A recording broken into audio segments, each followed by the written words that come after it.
Welcome to the Fatherhood Fitness Podcast. I'm your host, Anthony Pluff. Each week, we will cover various topics that dads struggle with in their fitness journey. I'll give you actionable steps that you can apply right away, not only to take back control of your own health, but so you're able to be a better example for your kids too.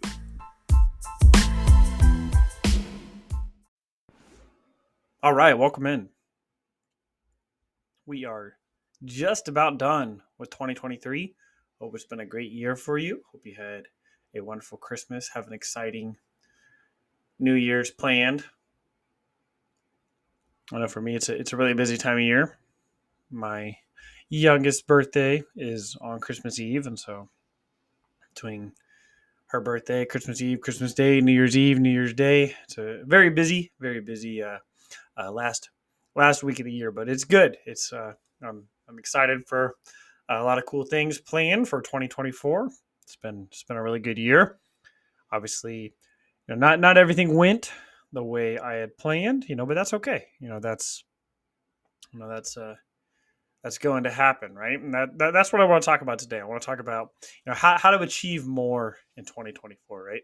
And so chances are you set some New Year's resolutions. Chances are you're going to set some New Year's resolutions for this year. And I encourage you to. I encourage you to set big goals, goals that scare you, goals that, you believe, with the right, the mindset, the right work ethic, you can accomplish. But I want it to scare you a little bit.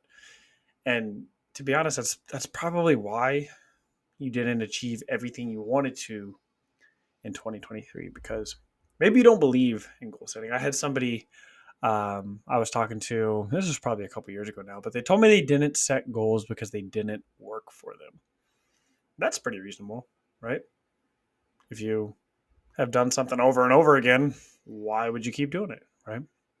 But a lot of times, maybe we have the wrong programming, right? If you have a keyboard and you type up a paper and the letter A key doesn't work, you print it out, you're gonna have to do it over again, right? But if you don't fix the key every time you print it, it's still going to be messed up. And that's a lot of times what happens when we try to accomplish something. Is if we keep using the same programming, we keep doing the same exact thing each time, we're never going to get a different outcome, right? So that's why learning is so important, right? That's why reading books, hiring coaches, having a mentor, just watching, even just YouTube videos of people that, are further along than you, have a different perspective than you. That's what I really like to do. I like to read a lot of books, listen to a lot of audiobooks on like mindset. How do other people think, right? Because I've thought the same way, for a long time, right? Chances are you've probably thought the same way as well, right? You have the same mindset, and unless you're intentionally trying to change that, you're going into each situation with the same thought process, with the same programming. And so, nothing's going to change unless you change. And one of the biggest shifts I think you can make in order to accomplish more is to fail more. Now, it sounds counterintuitive, right? Why would you want to fail more? But the people who have the most success, whether that's in business, whether that's in relationships, whether that's in their health and fitness, are the people that fail the most. And not just the people that fail the most, but the people that fail the most and learn from it, right? You can fail all you want. You can put in the reps. But if you're not learning from what you're doing, then you're not actually going to make progress. So if you want to achieve more in 2024, my challenge for you is to, one, set a really big goal. Set goals, monthly goals, even weekly goals. Break it down, stack those small wins. You can set daily goals, right? One of my favorite books is called The Gap and the Gain, and they have this concept in there where you're measuring backwards. You're always measuring backwards. I've talked about this before, so I apologize if this is a repeat topic for you, but it's one of my favorite things, how to measure success, right? So instead of measuring, from where you are now to your ideal version of yourself, you measure backwards. And so at the end of the day, at the end of the week, at the end of the month, however often you're measuring yourself, you're going to measure, you're going to stack those wins. And so you're going to measure yourself now compared to where you were yesterday, right? And so for some, you may have to do this twice a day. You may have to do this, at lunchtime, in the evening, right before you go to bed. You may have to do it a few times. So you can stack those wins and build momentum. Another one of my favorite books is The Compound Effect, right? He talks about Big Momentum, by Darren Hardy. It's one of those things that, once you get momentum going, it's much easier to keep it rolling, right? It's much easier to keep going. Once you go to the gym once, it's a little easier to go a second time. You may be sore after that first one, but it gets a little easier the third time. Once you've stayed consistent for a week or two, it gets consistently easier, right? But the same thing works in reverse. If you skip the gym once, what happens? It's easier to skip a second time. If you skip it a third time, it's going to be really hard to get back on track. And so having momentum, right? Stacking those small wins. So how can you build momentum? Measure backwards and do it consistently, right? Start off doing it halfway through the day. So maybe on Monday, that's your first day you do it, you measure at lunchtime. And then you measure at the end of the workday. And then maybe you can just read through all those in the evening right before bed, or you can add on to that, right? And so there's lots of things you can do to start building those wins. And so the more wins you can create for yourself, the more momentum you're going to have, the more motivated you are to continue to try other things. And so set big goals, set goals that excite you, set goals that scare you, set goals that are going to push you to grow, right? And you're not going to achieve all of them. That's not the purpose, right? If you achieved every goal you ever set for yourself, then you're probably the most successful person in the world, right? And that's just not reality. The reality is you're not going to achieve them, but that's okay, because you're going to grow, you're going to change, you're going to become better because of those failures, right? As long as you continue to learn from it. That's where measuring backwards comes in. And so maybe your goal is to lose 20 pounds by spring break, right? So you got about 3 months. Now, if you were to, work backwards here, what would you have to do? Well, right now, if you're not exercising, you have no idea how many calories you're eating, you order takeout 3 to 4 times a week, what could you do? Well, one, you could start getting into an exercise routine, right? That could just be walking. That could be going for a morning walk. Number two, start, taking inventory of, your food at your house, what you're eating, how much of it you're eating. You could do that in a journal. You could take pictures. You could use MyFitnessPal. That's my preference, but you don't have to start there. All these things are going to help you get to that point. If you are eating out 3 or 4 times a week, could you limit that to 2 to 3? Doesn't sound like much, but you've probably noticed takeout food has a lot more calories than what you typically cook at home. And so that's okay.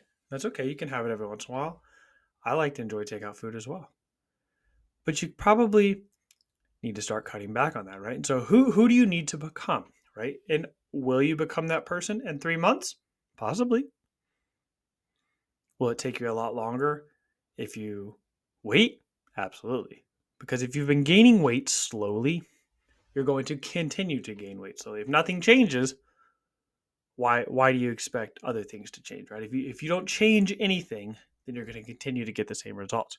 So if you've been gaining weight slowly over the past couple of years, you're probably going to continue to gain weight. And so if you wait 6 months to get started, when things slow down, when you have a little bit more time, maybe when the kids are on summer break, then chances are you're going to spend those first quite a few months just getting back to the point you are now.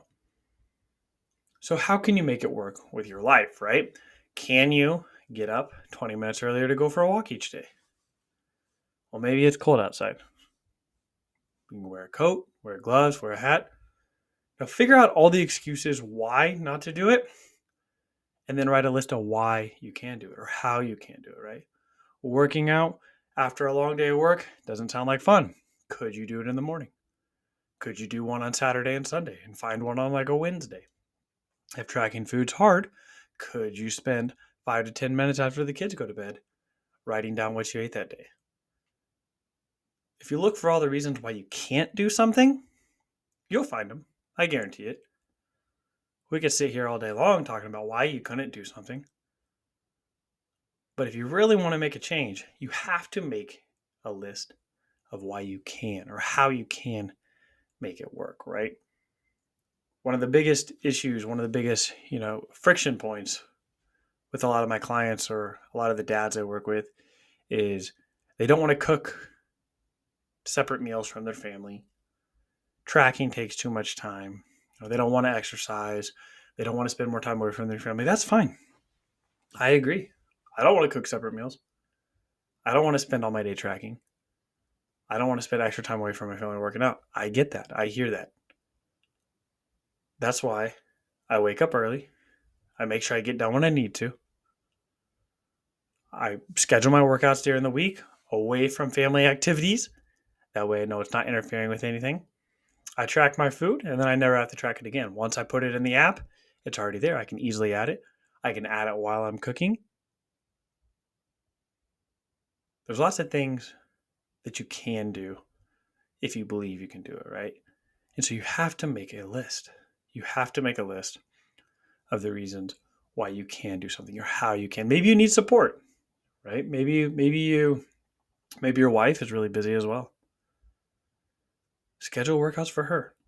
Schedule time for her to be alone. Take the kids. Let her get stuff done that she needs to. If your wife knows you're willing to give up some of your time for her, she's going to be more willing to give up some of her time for you. You guys are a team, right? Work together. Now, that's something I haven't always been great at. I've always been able to find time for my own workouts. I've always been able to find time to do the things I want to do. I'm not always great at allowing my wife to do things. But when I am, when I try and be more considerate, that comes back to you, right?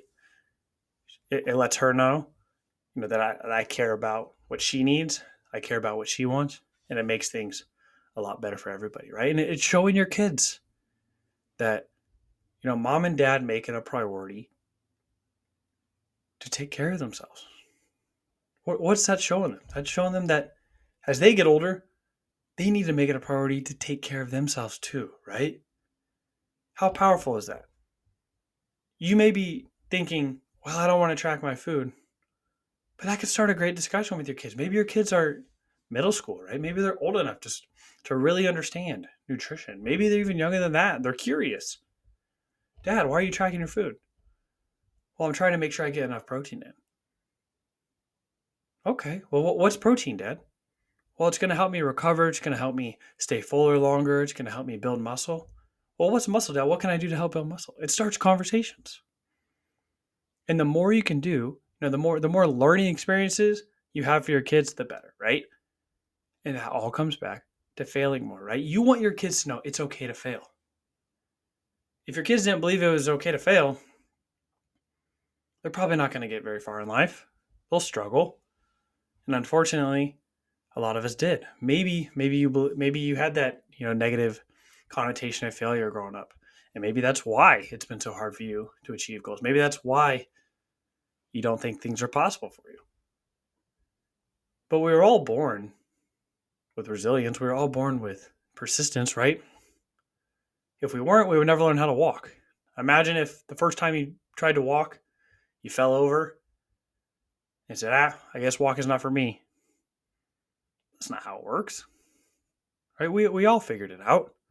But how do we figure it out? Because every time we failed, we got back up and we learned from it till eventually we got it. And that's what you got to do. That's what you got to do in 2024. You're going to fail. If you want to succeed, you have to fail. If you want to lose weight, you're going to mess up. Weeks aren't going to go the way you plan. You may plan on losing 5 pounds in a month. You may only lose 2. Hey, that's 2 pounds. It adds up. You can't lose 5 pounds without first losing the first pound, right? So even if you only lost 1 pound in a month, that's still 1 pound. Add another pound the next month and another pound. You're only 3 pounds down, but you can't lose 5 pounds without losing 3 pounds. Every win matters. Get rid of timelines. We make up timelines in our head, right? We think we need to be at a certain place at a certain time. But does it really matter? If you want to lose 30 pounds, does it matter if it takes 12 weeks or 12 months? If you want to get there, and it's something that's really important to you, does it really matter how long it takes? Now, obviously, yes, you want to get there sooner rather than later. But if you get there slowly, if you learn from your mistakes, you never have to do it again. If you try and do things as quickly as possible, you take away the learning experience. You miss lessons along the way. And the more lessons you learn, the more you can help other people, right? If you take it slow, you start to understand and have a proper foundation in nutrition, you can teach your kids. So then they don't have to struggle. If your kids always see you struggling, always seeing you on a diet trying to lose weight, what's the relationship with food going to be like? Maybe your parents did that. Maybe your parents were always talking about how foods are fattening, or, I can't eat certain things, I'm on a diet. How did that affect you? My guess is probably not in a positive way, right? And that's probably why you may have struggled with things. And that's okay. That's not your fault. But now it's your responsibility to break the chain, right? Don't let that continue with your kids. Don't let your kids always seeing you struggle. Don't let your kids always see you have a negative relationship with food. Maybe you've had one in the past. That's okay. It's time to turn it around. So in 2024, fail as much as you can. Because the more you fail, the more learning opportunities you have. Measure backwards, stack the wins, and ask for help if you need to.